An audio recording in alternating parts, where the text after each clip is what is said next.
ကွက်ပိုင်ချစ်ကလေးကိုမင်းကိုဝေလာငါးလောက်ချစ်ပါတယ်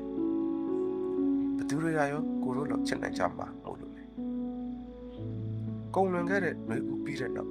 မြစ်တွေရဲ့ခြေရာအတိုင်းစောင်းဦးနောက်ကိုတို့လိုက်ခဲ့တယ်စောင်းရောက်လာပြီလို့သူတို့ပြောလိုက်ကြပုံကလည်းတေဆုံးမှုနဲ့ကြောချင်းကစကလုံးတွေခိုးယူသုံးဆွဲပြောလိုက်ကြတဲ့အတိုင်းပဲမိုးဦးလေဦးကြလာတဲ့နေရာတိုင်းကိုတို့ရဲ့အရှိတ်တွေတယောက်နဲ့တယောက်ထိတွေ့လို့မရနိုင်တော့ပေမဲ့မမြင်နိုင်တဲ့အတန်လိုင်းတွေနဲ့အဆက်တွေလေတို့ဟာကိုတို့ရဲ့ချစ်ချင်းကိုညှင်းဆန်နေခဲ့ပါရဲ့မြေတို့ဟာကိုတို့ရဲ့ခန္ဓာကိုယ်ကိုသိမ်းကျုံယူထားပစ်ခဲ့ပါရဲ့တောင်ပန်းတွေကိုဖြန့်လို့အိပ်ပျော်နေတဲ့ကျယ်တွေကိုကိုတို့နောက်ရှက်မပေးကြဆိုတော့လေအရေးတွေရဲ့တီးတို့ပြောစကားခတ်တိုးတို့ကြားနေရတဲ့တင်းချိုင်းလူတောင်နေအနာကိုတို့ကိုမသွားစေချင်တဲ့အမျိုးသမီးတွေလည်းဒီကမ္ဘာမှာအမှန်တကယ်ရှိခဲ့ဘူးပါတယ်အမျိုးသမီးတိုင်းဟာတားပြောက်ရှာခဲ့ကြဘူးတဲ့မိခင်တွေကြီးပဲ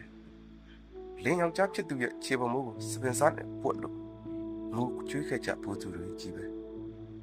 ကိုကတော့အချိန်ဆိုတာရဲ့စမ်းသပ်မှုအောက်မှာမပြောင်းမလဲကျွေကြသွားပြီမဲ့သက်ဆက်ရှင်တန်နေတဲ့တည်ရွက်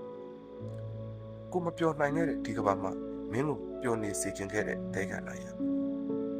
ပိုကောင်းတဲ့တစ်ပင်တွေဖြစ်လာဖို့မြေကြီးထဲမှာပုံအောင်နေခဲ့တဲ့အဖူးအညောက်ရန်ဆွေတွင်းငေးခဲ့ကြတဲ့လူငယ်တိုင်းကတော့ဘယ်တိုင်းပြည်ရဲ့သမိုင်းမှာမစိုးရှိဘူးခဲ့ကြပါလိမ့်မယ်